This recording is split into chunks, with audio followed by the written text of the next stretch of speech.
Oi, oi, oi. Oi, Diogo. Bem-vindos de volta.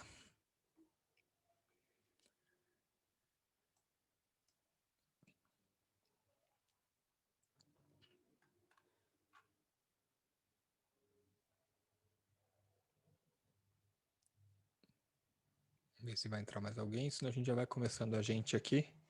E quem for entrando vai pegando.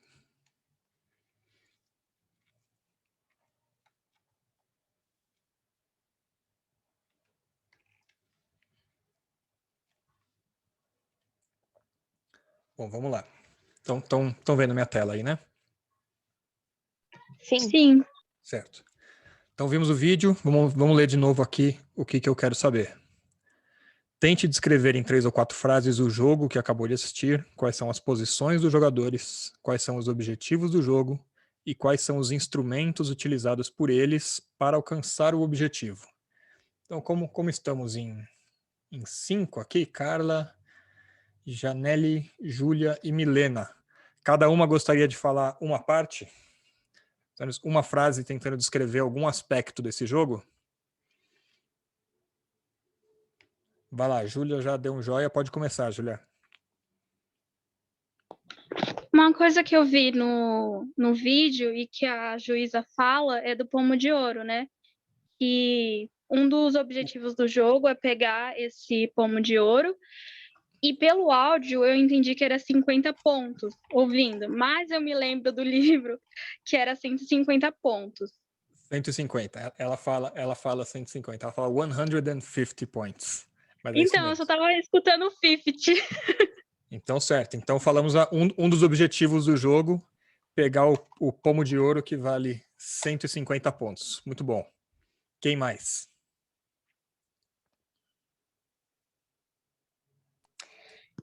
Sobre as posições dos jogadores. Tem o Harry, que é o apanhador, ele tem que pegar o pomo de ouro. E tem o goleiro também, que eu me recorde pelo que dava para entender no vídeo. Muito bom. Tem um apanhador, tem um goleiro. Tem mais alguma posição? Tem. Tem as pessoas que tem que fazer, tipo, os gols, mas eu não me lembro o nome. Pessoas que têm que fazer os gols. Não, tá ótimo. É exatamente o que eu queria. E tem mais uma posição. Consegue lembrar qual que é? Tem o apanhador, tem o goleiro, tem a pessoa que quer fazer o gol.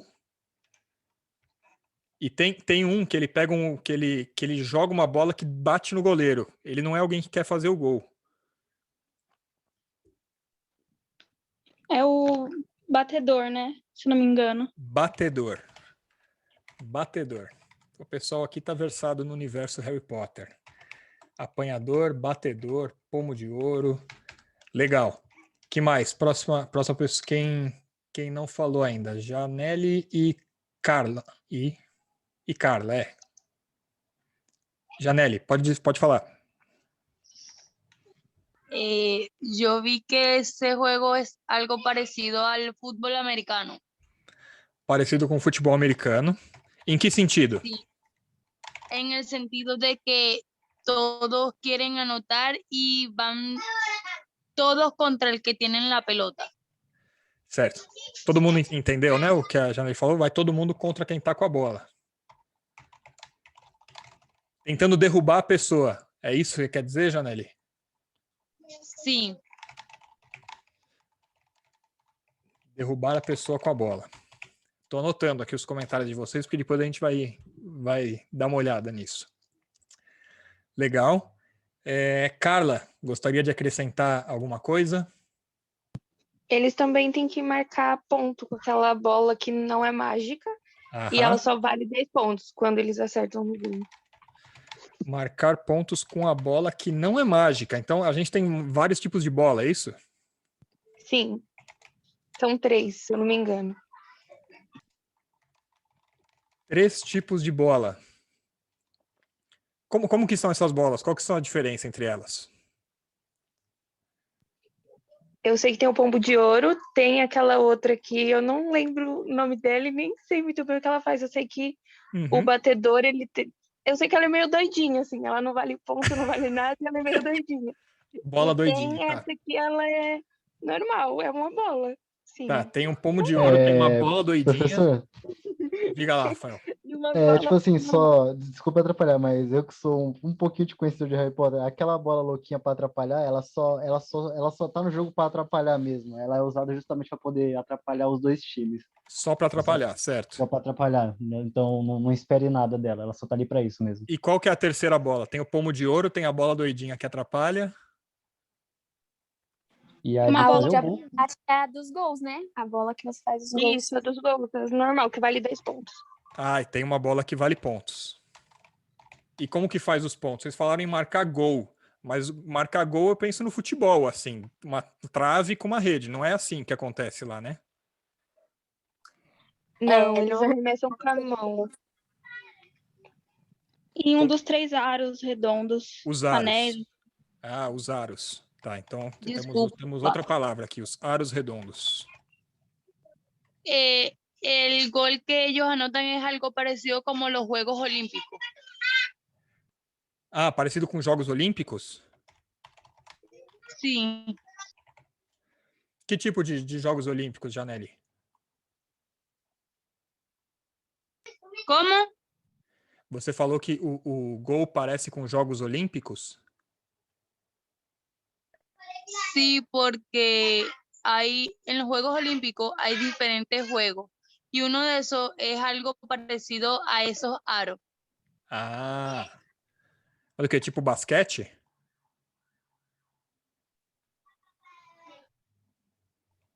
Professor, Oi. eu acho que ela tá falando do símbolo das Olimpíadas, que são aqueles círculos. Ah, sim, os Lembra os símbolos. aros. Que parecem os aros, exato. Eu não sei se eles chamam de aros, eu acho que eles falam arcos no Harry Potter, não sei. Ele tem um nome para aquilo. Eu só não Aros sei ou qual que é. arcos. Aros ou arcos, importante isso também. Anotei aqui. E vamos lá. Então eu tenho aqui, ó, vou reconstituir o que vocês falaram e a gente vê se acrescenta mais alguma coisa. A gente tem que pegar o pomo de ouro, que vale 150 pontos. As posições são o apanhador, o goleiro, pessoas que fazem os gols. Tem um nome as pessoas que fazem os gols? Tem, só esqueci, só. Tem um nome que a gente não lembra. Eu acho. Ah, professor, é que eu lembro por conta do filme, mas eu não tenho certeza. Pode falar. Se eu não me engano, são os artilheiros que fazem os gols, não são? Artilheiros. Artilheiros. E aí me falaram que a gente tem um batedor também. O batedor é o que fica tentando bater nos outros, bater em quem tá com a bola. Se eu não me engano, sim, mas eu acho que ele tem mais alguma outra função, só esqueci qual. Com a bola doidinha. Sim. Também proteger o time, né? Porque a bola vai para todo canto. Proteger o time. Cara, é um jogo complexo. E aí a gente falou que é um jogo parecido com o futebol americano, que todo mundo fica tentando derrubar quem tá com a bola. E a gente precisa marcar pontos com a bola que não é mágica, que é a tal da bola que os batedores usam para derrubar os outros. Tem uma terceira bola que não é mágica. Então a gente tem 3 tipos de bola: o pomo de ouro, a bola doidinha, que só serve para atrapalhar, e uma bola que vale pontos. E a gente tem os aros ou arcos redondos. Certo? Esqueci de alguma coisa? Faltou alguma coisa aqui?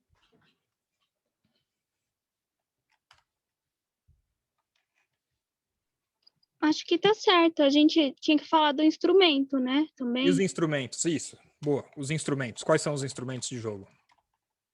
A vassoura. Vassoura? Eu não... Tem o taco que eles usam tem um nome, eu só esqueci o nome dele também. O taco tem um nome. Isso é importante. Sim, Coloquei aqui eu um taco que tem um nome. Eu não sei se só foi no filme, mas se não me engano, acho que é só os goleiros que eles usam um capacete, porque a bola, né? Um capacete. Boa. E quando você diz equipamentos, também vale para o que eles usam no corpo? Pode ser qualquer coisa. As braçadeiras, no caso que eles usam. Braçadeiras, esse é um termo bem específico. Não sei se aqueles usam nas pernas também. O que é que eles usam nas pernas? Então, eu não sei o nome. Você não Mas, sabe tipo o assim, nome. não. Sim, Pode, mas pode não, descrever, então. não. Pode descrever se você não sabe o nome. Isso é importante. É a mesma questão das braçadeiras, só que eles usam nas pernas, porque da mesma forma que a bola maluca pode acertar em qualquer um, já aconteceu em algum filme, se não me engano, de acertar nas pernas também. Mas tenta me descrever, Rafael, sem falar das braçadeiras. O que eles usam nas pernas? Joelheira, tornozeleira, algo assim? Obrigado. Joelheira, Exatamente. tornozeleira. Professor, Oi. essa primeira pergunta seria para descrever o tipo de jogo ou esse jogo em específico que a gente assistiu, como ele se deu aí? Tentar descrever as regras gerais do jogo. Ah, tá bom. As regras gerais. Então a gente falou que tem que fazer gol, tem que tentar derrubar quem tá com a bola, tem que tentar pegar o pomo de ouro. E cada uma dessas atividades tem uma posição diferente. E a gente tem um goleiro que tenta defender os aros ou os arcos. E os jogadores usam vassouras. Eles têm um taco que tem um nome, que eles usam para bater na bola maluca e tentar derrubar os outros. A bola maluca a gente também não sabe o nome. Eles têm capacete, braçadeiras, joelheiras e tornozeleiras. Esqueci alguma coisa?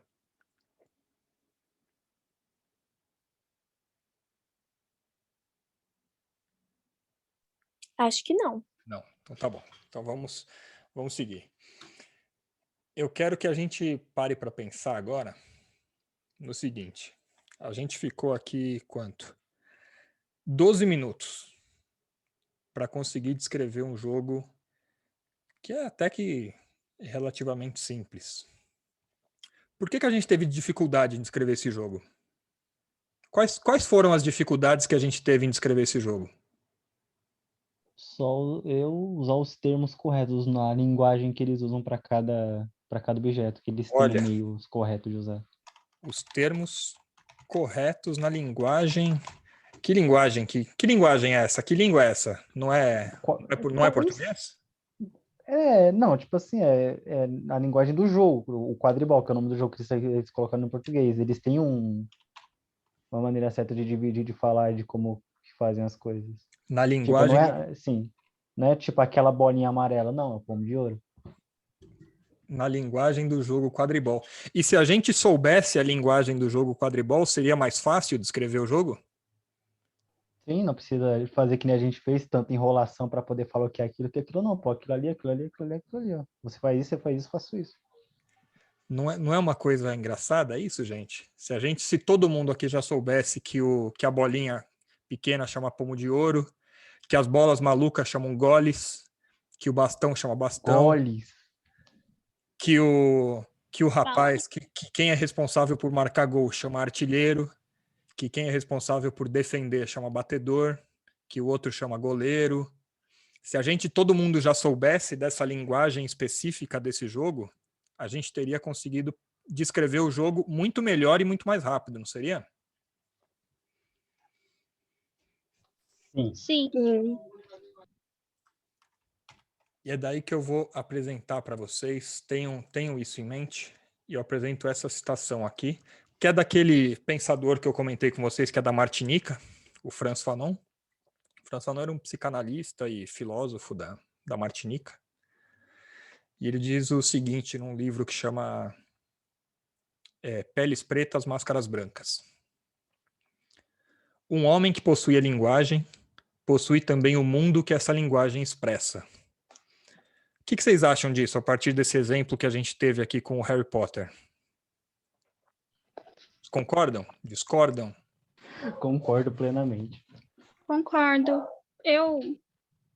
Eu acho que cada um tem uma visão do mundo conforme a linguagem que você tem. A sua realidade muda um pouco, sabe? Como você percebe as coisas. Exato, muito, muito bem, Julia. Você chegou no ponto que eu queria. E se a gente pensar que a nossa visão de mundo, e inclusive o nosso próprio pensamento, porque quando a gente pensa, a gente está pensando na linguagem que a gente tem, né? Se a gente for pensar agora nesse jogo do Harry Potter que a gente acabou de ver, agora depois da gente ter tido toda essa discussão, a gente já vai conseguir pensar no pomo de ouro, vai pensar no batedor, vai pensar no gole, né? a gente já vai conseguir discutir esse jogo. Vamos supor que a gente tivesse participando, tivesse que narrar um campeonato mundial de quadribol e discutir as estratégias do jogo. Quais são as melhores estratégias do jogo? O batedor deve tentar acertar o goleiro, ou deve tentar acertar o apanhador, ou é melhor o batedor ficar na defesa e não ir para o ataque, né? Se a gente tivesse que pensar uma metalinguagem em cima desse jogo, pensar uma estratégia em cima desse jogo, seria muito mais fácil a gente ter esse tipo de pensamento conhecendo a linguagem que descreve esse jogo. Então, se isso vale para esse jogo do Harry Potter, nesse caso, né, que o que é o universo do Harry Potter? É um mundo inventado pela autora, pela J.K. Rowling, em que ela inventou várias novas palavras, né, assim como o R.R. Tolkien fez no Senhor dos Anéis, inventou várias novas palavras. No caso do Senhor dos Anéis, o Tolkien, que era linguista, inclusive, era professor de línguas, ele inventou uma língua nova, né? A língua dos elfos. Não sei se todo mundo aqui já viu Senhor dos Anéis, mas ele inventou uma língua nova para descrever aquele mundo, para poder pensar naquele mundo. E da mesma forma, aqui no Harry Potter, a J.K. Rowling também fez isso. Ela inventou palavras novas, ou ela pegou palavras que já existiam e aplicou um novo sentido. Por exemplo, batedor é uma palavra que já existe. Eu tenho batedor na minha cozinha, por exemplo, para bater bolo, para bater ovo. Mas não é disso que ela está falando, né? Ela está falando um batedor como alguém que tem que bater na bola para derrubar o outro. Então, ela ressignifica algumas palavras. E com isso, ela permite que você pense de outra forma, que você entenda um jogo que não existia antes, que foi criado, né? E é isso que o Fanon está falando aqui, que a Júlia trouxe para a gente também. O homem que possui a linguagem possui também o mundo que essa linguagem expressa. Então aqui eu trouxe, essa é a definição oficial do quadribol. Era aqui que eu queria que a gente chegasse. O jogo em que os artilheiros tentam passar os goles pelos 3 arcos, enquanto os batedores... Já vi que está até errado, né? Porque não é o gole que passa pelos 3 arcos, é uma outra bola, né? Nem eu tinha entendido direito, então, quando eu fiz isso aqui. Mas vão passar os goles pelos 3 arcos, enquanto os batedores tentam derrubá-los. Ah, não, é o gole sim, ó. E a outra bola chama balaço. A bola que a gente falou que era a bola doidinha chama balaço. Os batedores tentam derrubá-los atirando os balaços rebatidos com bastões. O jogo é jogado também por um apanhador, responsável por capturar o pomo de ouro. Ganha quem fizer mais gols. Ou quem fizer mais pontos, no caso, né? Esse exercício aqui eu vou deixar para a gente discutir mais para frente, porque eu acho que o que a gente já fez aqui com o Harry Potter já foi bem interessante. E qual que é a conclusão que a gente chega dessa discussão? A nossa língua, as palavras e as estruturas gramaticais que conhecemos têm uma grande influência sobre como vemos o mundo e interpretamos a realidade à nossa volta. A língua é a base do nosso próprio pensamento. E quanto mais línguas conhecermos, ou quanto maior a linguagem que a gente conhecer, às vezes dentro de uma única língua, né, como a gente está vendo, mesmo em português, a gente tem essa riqueza aí que a J.K. Rowling, que os tradutores do Harry Potter fizeram de trazer novas palavras e ressignificar palavras, né, numa única língua. Então, maiores serão as possibilidades de pensarmos. Então, agora, conhecendo essa linguagem do quadribol, a gente consegue pensar sobre o jogo de quadribol e discutir sobre o jogo de quadribol. Agora fica a minha reflexão. A partir daquilo que eu comentei lá no começo da aula, quando eu falei que aqueles 3 países, né, principalmente Inglaterra e França, mas a Espanha também, Portugal, enfim, outros países, mas aqui no nosso caso específico, eu vou pensar em Inglaterra e França, e inglês e francês. Se a língua determina a realidade em que a gente vive e como a gente pensa, o que aconteceria se a gente esquecesse a nossa língua? Vocês já pararam para pensar nisso? Imagina que agora, da noite para o dia a gente esquecesse como que se fala. Júlia, pode falar. Não, professor, pode terminar, depois eu comento. Não, a minha pergunta, acho que você já ia responder minha pergunta. Imagina se a gente, da noite para o dia, a gente esquece como que fala português ou como que fala espanhol. Ou, por exemplo, a gente esquece como são os termos do Harry Potter, que a gente já conheceu em algum momento, mas a gente só não está lembrando. Né? Você viu a dificuldade de não saber alguns termos, de ter que explicar, mas é uma bola que é assim, assado, e eu não sei como fala caneleira ou joelheira, então é um tipo de braçadeira que você põe na perna. Fica muito mais difícil a gente discutir, de pensar, né? Imagina se a gente esquecesse completamente a nossa língua da noite para o dia. A gente não consegue se expressar. Ah, desculpa ter te cortado. Não, pode estar ótimo. A gente não ia conseguir se expressar. Que mais? Júlia, pode falar. Eu acho que a gente conseguiria se expressar, talvez, através de desenhos e gestos, sabe? Joia. Outros tipos de linguagem, né? Que não são linguagens orais, não são linguagens através da palavra. Bom. Vocês acham que isso ia causar alguma dificuldade para a gente pensar? Você acha que a gente consegue pensar sem pensar numa língua? Eu acho que Você não. diz pensar sem ter que, em nossa mente, ter a necessidade de pensar em uma palavra? Pensar em qualquer coisa. Dá, Imagina que você está dá. fazendo um plano, você está tentando cozinhar, você quer pensar no que você tem que cozinhar. Você está o tempo inteiro pensando, eu tenho que pegar a faca, eu tenho que pegar a Sim. cebola, eu tenho que cortar a cebola. E se você não tivesse nenhuma linguagem na sua cabeça? Aí seria curioso, professor, porque se a gente pensar que um dia nós já fomos assim, se nós for pensar a questão dos instintos, o homem, há milhões de anos atrás, que não tinha o conceito de fala, ele não fazia a mesma coisa de cozinhar, mas ele sabia que ele tinha que fazer alguma coisa.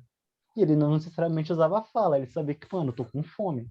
Mas ele não falava que tá com fome, mas eu quero comer, que eu tenho um coelho ali, então se eu matar o coelho, eu posso comer o coelho. Ele não precisava necessariamente da fala, mas ele sabia que ele precisava de alguma coisa. E ele fazia.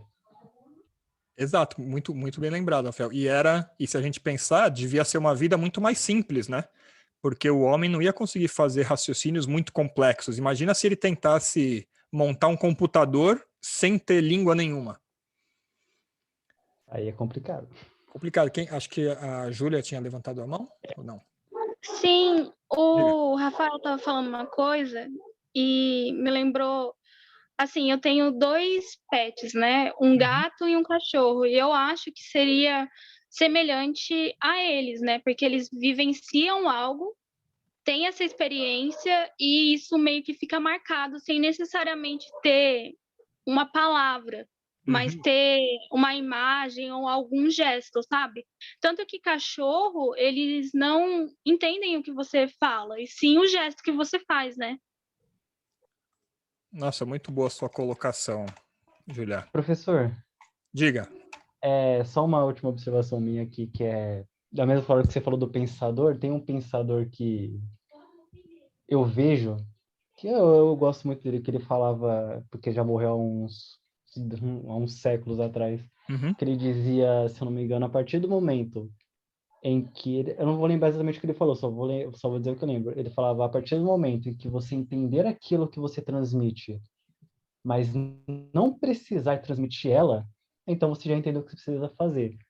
Em tese, o que ele quer dizer é que, tipo, a partir do momento que você compreende, vou colocar aqui a linguagem, mas entende que você não precisa mais dela para poder transmitir o que você precisa, então você entendeu perfeitamente o que você precisa fazer aqui. Claro, foi puxando para o sentido mais místico, mas acho que deu para entender. Claro, não, dá para entender, sim. Eu acho que é por aí também, a gente pensar a linguagem como um instrumento, né? Nesse caso, e pensar a linguagem num sentido muito amplo, né? Pensar a linguagem como palavra, ou como a Júlia falou, né? Como um gesto, como um desenho. Inclusive, a gente pode pensar, por exemplo, os animais têm linguagem ou não têm linguagem? O seu gato, o seu cachorro, ele consegue mostrar para você quando ele tá bravo, quando ele tá triste, quando ele tá com dor? Sim. De alguma forma, sim, né? E isso é um tipo de linguagem também. Mas é claro que isso é muito limitante. Porque, é lógico, a gente está falando de animais tidos como irracionais, né? Aí é uma outra discussão. Mas o homem, por possuir essa complexidade de linguagem, por ter desenvolvido línguas que são complexas, que fazem todas essas relações, conseguem pensar de maneiras complexas, conseguem pensar de maneiras a fazer outras relações. E quando você falou, Júlia, dos animais, né? Eu lembrei que tem, não sei se todo mundo aqui já teve aula de filosofia, mas o Aristóteles, ele tem a definição clássica do ser humano, né? Que todo mundo sabe, mas ninguém sabe de onde veio. O homem é o animal racional. Né? Todo mundo já ouviu falar isso? O homem é o animal racional? Sim. Então, Sim. isso vem do Aristóteles, mas na verdade é uma tradução ruim do que o Aristóteles falou. Porque é uma tradução que foi importada do latim, foi quando o grego foi traduzido por latim e depois do latim para o português que passou a ser esse animal rationale, né, a partir da Idade Média. Porque em grego, o que o Aristóteles fala é isso que eu escrevi aqui em cima, ó. Zoon, logon, ekon. Zoon é a palavra de animal, né, que é a raiz de onde vem zoológico, zoologia. E logon não é exatamente racional. Logon tem a ver com palavra. O que o Aristóteles quis dizer é que o homem se diferencia de todos os outros animais porque ele tem o dom da palavra. Ele consegue manipular a palavra. E por isso, e aí, olha que loucura, né? Quando foi traduzido para o latim, o dom da palavra foi interpretado como o dom do raciocínio, com o raciocínio lógico, com a racionalidade. Ao contrário dos outros animais, que seriam os animais irracionais. Inclusive, tem na história da linguística, da linguagem, né, tem um movimento linguístico que chama o estruturalismo, que se alguém tiver curiosidade em fazer faculdade de letras aqui depois, vai estudar bastante isso, em que um francês que chama Saussure, ele chega ao ponto de dizer que, olha, os bebês não pensam. Na verdade, até adquirir qualquer tipo de linguagem e que ele consiga formar raciocínios a partir da língua, eles não pensam. Bebês eles têm a mente livre de qualquer coisa. No máximo, ele aparece uma imagem ou outra na cabeça deles, mas eles não pensam como a gente concebe o pensamento, né? Em fazer planejamento, em fazer abstrações do pensamento. Então, olha como é importante a língua para toda a nossa vida, para constituir o pensamento, para aprender coisas novas, para aprender, né, outras matérias e tudo mais. Então, agora pensando naquilo que eu disse lá no começo da aula, voltando lá, né, que Inglaterra e França colonizaram vários países, e no caso específico, mais específico da França, fez isso de uma maneira muito violenta, porque o que a França fazia com os países que ela colonizava? Ela proibia que as pessoas daqueles países falassem a língua nativa delas. Então imagina que chega um exército francês amanhã aqui no Brasil e falou, a partir de amanhã é proibido todo mundo falar português. Vocês não podem mais falar português, senão vocês vão presos, vocês vão apanhar, vocês vão ser torturados. A partir de agora vocês têm que aprender francês e vocês só podem falar francês. Vocês conseguem imaginar a consequência que isso tem para o nosso pensamento? Para a gente que pensa em português? A gente não poder nunca mais falar a nossa língua?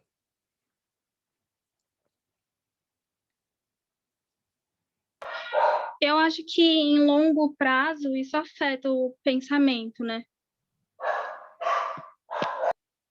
Isso afeta certamente. Sim, tanto a curto quanto a longo prazo, tanto porque eles já falaram, então, e porque eu estava pensando em falar isso mais cedo, mas acho que já ficou bem óbvio, né, professor, da questão do homem, com o passar do tempo, ele se adapta àquilo que ele faz. Não é à toa que nós inventamos não acho que inventar não é a palavra certa, que nós nos adaptamos à fala, a esse meio de comunicação, claro, que é transmitir através do outro. Uhum. E, no caso, se algum dia, caso aconteça uma colônia francesa, chega aqui e fala, então, galera, vocês vão falar francês aí, assim que funciona. A curto prazo ia haver um questionamento da nossa cabeça do qual é a melhor maneira de se expressar agora e que palavras devo usar. E vai existir também uma adaptação no que a gente deve fazer, só que agora é forçado, porque os caras chegou e falou que a gente deve fazer assim. E agora vamos pensar em quais seriam os impactos práticos disso, não só em termos do pensamento da linguagem, mas em termos da nossa própria cultura. Porque, bom, nós brasileiros, e aí a Janeli vai poder falar melhor. Você é venezuelana, Janeli? Sim. Venezuelana. Então eu vou falar do Brasil, mas ela pode tentar transpor para a Venezuela depois. Nossa cultura brasileira, a gente tem, por exemplo, música brasileira, a gente tem todo tipo de música brasileira, né? Não só o samba e o pagode, que são os mais associados à cultura brasileira, mas a gente tem rock brasileiro, a gente tem todo tipo de MPB, a bossa nova, inclusive música eletrônica brasileira, enfim. A gente tem uma culinária típica do Brasil, né? A maioria das casas aqui no Brasil consomem feijão com arroz, consomem feijoada, bebem cerveja, caipirinha. Imagina se a gente fosse colonizado por uma cultura em que não existem esses ingredientes, não existe feijão e arroz, não existe feijoada, não existe caipirinha, não existe samba, não existe violão, e não existem essas palavras, por exemplo. Percebem? Imagina se, assim como no pessoal do Harry Potter, eles têm palavras específicas para descrever as tradições deles, né? No caso, esse jogo de quadribol é uma tradição entre os bruxos, então eles têm palavras que descrevem isso. Imagina se eu chegasse lá e colonizasse a terra dos bruxos, chegasse em Hogwarts e falasse, agora ninguém mais pode falar essa língua aqui, vocês têm que falar o português. Aí eles vão falar, mas como que eu falo o pomo de ouro em português? Fala, não tem pomo de ouro, não tem, aqui no Brasil não existe pomo de ouro, você não pode mais falar isso. Você precisa esquecer isso daí. Consegue entender a violência que isso causa? Sim. Porque a língua, ela é uma manifestação da realidade que as pessoas vivem. E é uma via de mão dupla.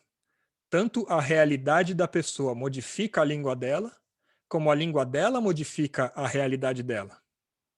Por exemplo, os esquimós, aqueles povos que vivem no norte do Canadá, né, num lugar lá que é quase só gelo o ano inteiro, eles têm, por exemplo, 11 palavras para descrever o branco. Tudo que a gente chama de branco, então qualquer coisa que vocês olhem à volta de vocês que seja branco, vocês chamam de branco. Certo? Porque essa é a nossa realidade. A gente vê um branco. Branco, pode ser um branquinho mais claro, um branco mais escuro, mas a minha tela aqui, a tela da apresentação é branco. Eu pego uma folha de papel, a folha de papel é um pouco mais branco que a minha tela, mas eu chamo de branco também, eu não vou chamar de outra coisa. Rafael, pode falar. Desculpa atrapalhar, professor. Imagina. É que eu ia trazer essa questão que eu não sei se ela está certa, porque você falou toda essa questão de em um lugar não ter uma palavra ou ter diversas maneiras de apresentar uma certa palavra, o que ela significa para aquela pessoa, para aquelas pessoas daquela região. Aí eu fiquei perguntando sobre o exercício que você fez. Aí você falou, imagine que você volte no tempo até 1950. Tenta pensar uma pessoa daquela época. Aí eu fiquei pensando, se fosse um pouquinho antes, por exemplo, deixa eu ver uma data que eu posso usar, 1890, por assim dizer. Tá. Se eu pegar o termo, deixa eu ver um termo, eu não vou dizer elegância, mas vou dizer bem trajado naquela época. Se eu fosse comparar esses dois termos entre os Estados Unidos e o Japão, não teria nada em comum.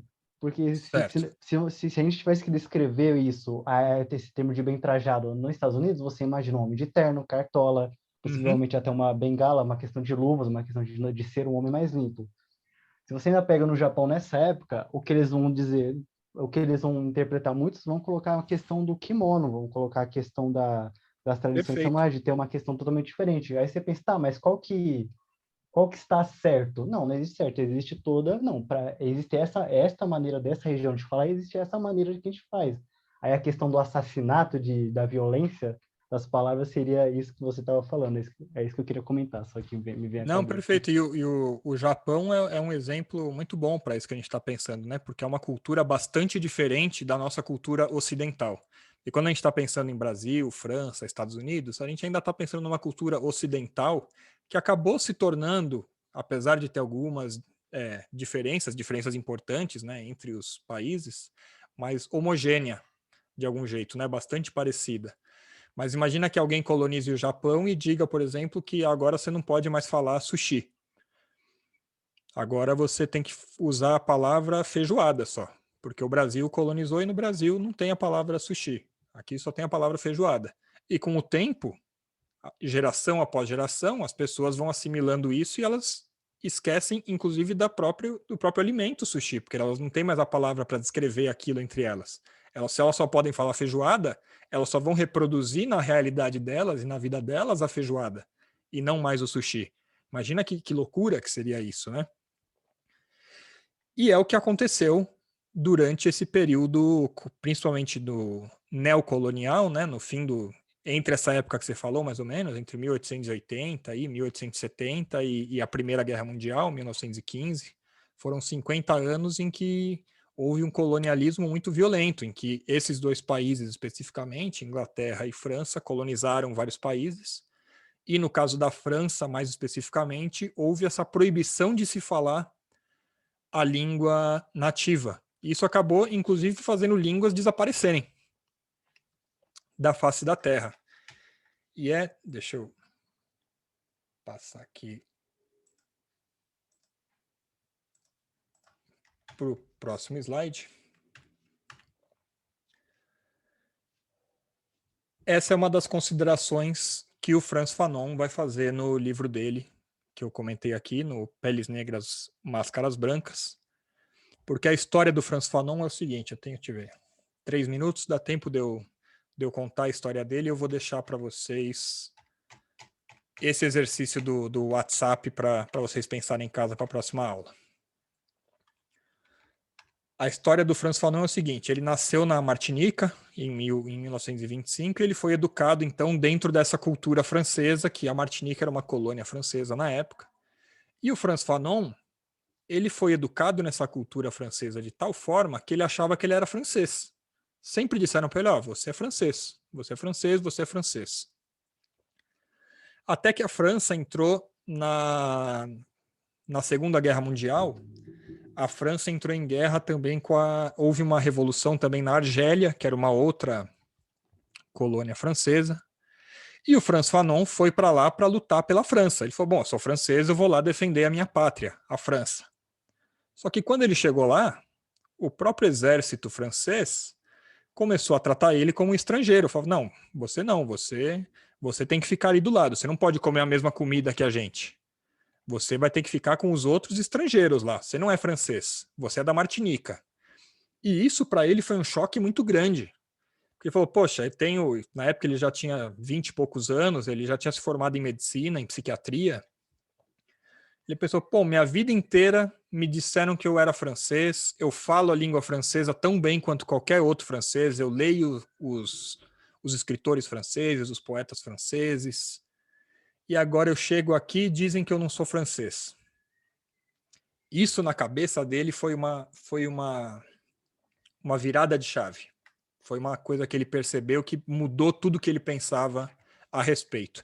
E a partir desse choque é que ele escreve esse livro aqui, que é o Pele Negra, Máscaras Brancas, em que no primeiro capítulo ele vai falar, então eu vou só fazer a citação dele para a gente acabar, de como que a linguagem pode ser também usada como um instrumento de dominação, de apagamento de uma cultura, né? Esse é o poder da linguagem. E é isso que a gente tem que estar muito atento quando a gente está aprendendo uma outra língua, para a gente entender a linguagem na parte boa dela, que é o que eu falei, da gente poder se comunicar com todo mundo, de todo mundo, mas que a gente não perca de vista a importância disso. Falta 1 minuto, eu vou mandar mais um link lá só para a gente terminar isso, pode ser, gente? Pode ser, professor. Tá, eu vou Pode mandar sim. e aí em 5 minutos eu termino isso daqui, só para a gente não precisar correr. Eu vou desligar essa reunião então e já mando um novo link lá. Obrigado.